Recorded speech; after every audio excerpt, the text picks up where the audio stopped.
teniendo en cuenta de que se habían violado algunos derechos humanos y prácticamente fue la falta de ética que hizo de que las personas se dieran cuenta de que el salario que se les estaba proporcionando era demasiado mínimo.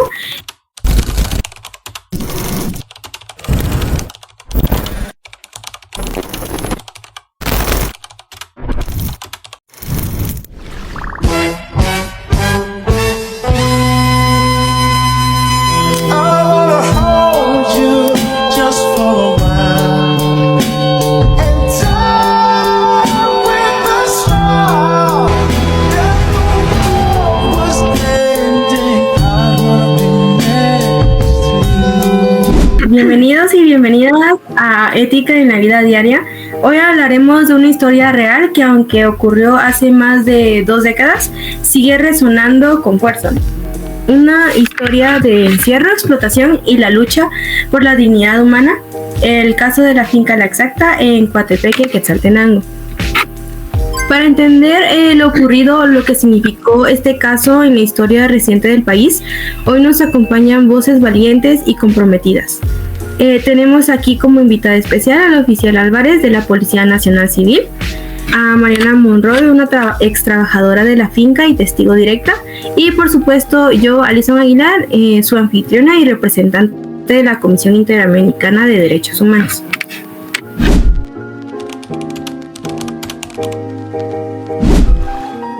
Oficial Álvarez, empecemos con usted.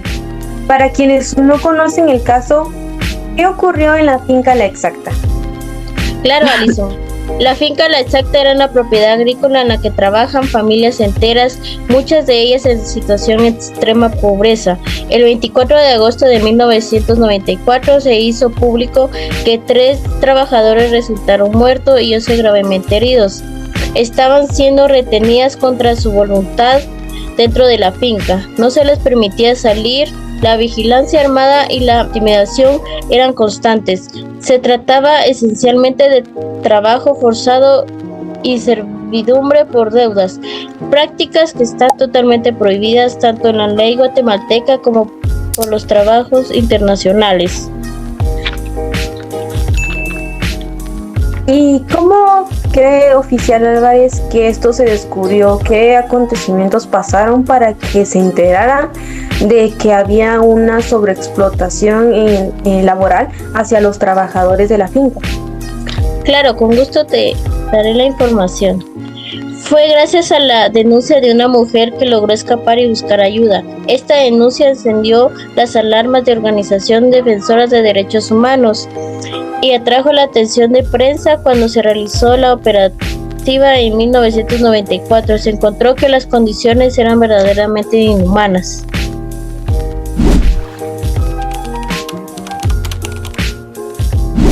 Ahora vamos con Mariana. Tú que estuviste ahí, que fuiste una de las personas retenidas, una de las personas que vio todo este acontecimiento de cerca, ¿cómo era vivir dentro de esta finca? ¿Cómo fue tu experiencia? ¿Qué fue lo que realmente sucedió?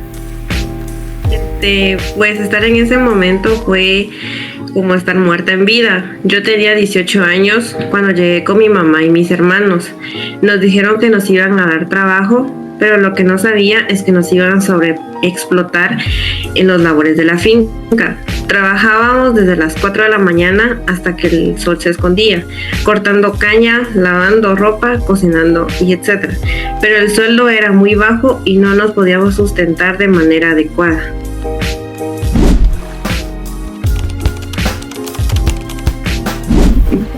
Yo, como representante de la Comisión Interamericana de Derechos Humanos, vi toda aquella papelería en la cual explicaban este acontecimiento que vivió Guatemala. La denuncia fue presentada por organizaciones como el Centro de Acción Legal en Derechos Humanos, quienes documentaron las condiciones en la finca. La Comisión Interamericana de Derechos Humanos recibió formalmente la petición por parte de las víctimas, alegando violaciones a derechos como la libertad personal, la integridad física, el derecho al trabajo y el derecho a la vida digna. Parte de los acontecimientos que sucedieron fue el 19 de septiembre de 1994, que la comisión solicitó al gobierno de Guatemala que adoptara medidas cautelosas conforme el artículo 29 del reglamento de la comisión para proteger la vida y la seguridad de las 11 personas involucradas en los hechos en la finca de La Exacta, al mismo tiempo que la comisión convocó a una audiencia en el caso para el 23 de septiembre del mismo año, en este caso 1994.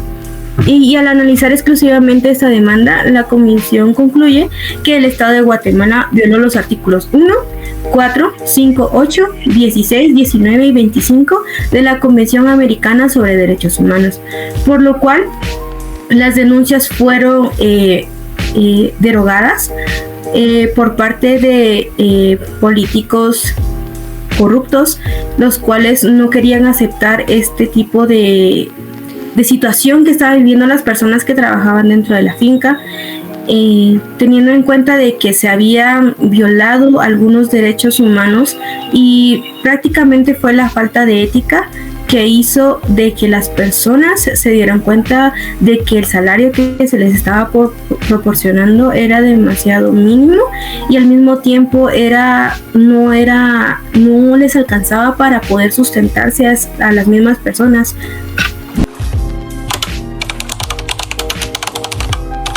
Siguiendo con el caso, oficial Álvarez, que también queríamos preguntarle cómo fue el operativo en la finca, cuándo se descubrió todo esto, qué fue lo que ustedes como oficiales hicieron para poder arrestar a los trabajadores que estaban haciendo este tipo de manifestaciones. Claro, Alison. Las fuerzas de seguridad de Guatemala penetraron la finca y utilizaron uso excesivo de fuerza contra los ocupantes de la misma. Según los peticionarios, los agentes entraron a la fuerza en la finca con un tractor y comenzaron a disparar sus armas y lanzaron bombas de gas sin provocación. Como resultado del conflicto fueron 3 muertes y 11 fueron heridos.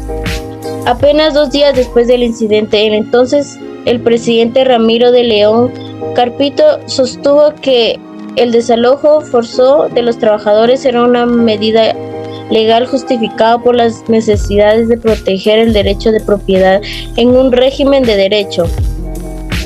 Al día siguiente, el fiscal general de la Nación, Ramsés Fuentes Gómez, sostuvo que los policías no penetraron en la finca en funciones represivas o ilegales. Indicó que era probable que fuera de seguridad privadas y no las fuerzas policíacas del gobierno hubieran sido responsables de cualquier violencia que hubiera ocurrido.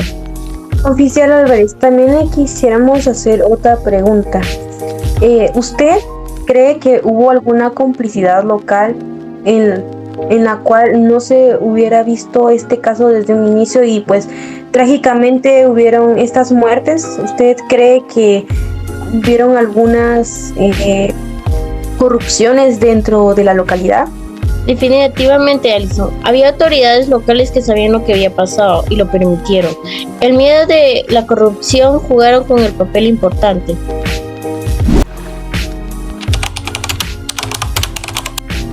Mariana, nosotros quisiéramos saber un poco más de ti. ¿Cómo es tu vida ahora después del suceso que viviste? Que en cierto punto te pudo dejar más de algún trauma. Quisiéramos saber cómo lo sobrellevaste. ¿Qué es de ti ahora? Llevo años tratando de sanar. Hoy en día trabajo como promotora comunitaria. Quiero que mi historia sirva para que ninguna niña, mujer o familia vuelva a pasar sobre esto. A veces siento que la justicia no llega, pero al menos mi voz ya no está encerrada. Si nos podemos dar cuenta, estos casos no son del pasado. Existen formas modernas de esclavitud y explotación que siguen activas. Debemos exigir rendiciones de cuentas y apoyar a las víctimas y trabajar por sistemas de justicia independiente. Sabiendo que este caso, tanto que causó muertes de algunos trabajadores dentro de la finca, podemos darnos cuenta de que la ética por parte del jefe, o sea, del propietario de la finca, faltó mucho con el profesionalismo no tuvo un buen manejo en el financiamiento de sus ingresos y de sus ventas o de todas las actividades que le generaban ganancias dentro de la finca, por lo cual los trabajadores tuvieron que protestar, tuvieron que alzar su voz para poder ser escuchados, debido a de que su salario pues no les alcanzaba. Era un salario demasiado mínimo que no lograba sustentar a la familia completa del trabajador. Lamentablemente pues hubieron muertes, pero creo que esta es una enseñanza tanto como para la policía y tanto para el gobierno y para los demás jefes de fincas o jefes en general de cualquier empresa, para poner en práctica pues esa ética que lo hace a uno como ser humano, y no dejar de un lado también a los trabajadores, que pues gracias a ellos pues las empresas pueden funcionar.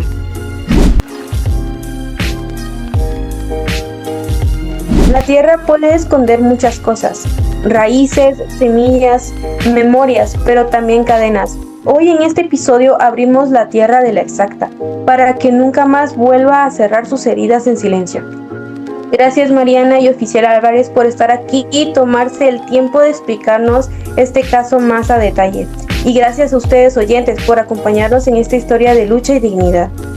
Esto fue Ética en la vida diaria. Hasta la próxima.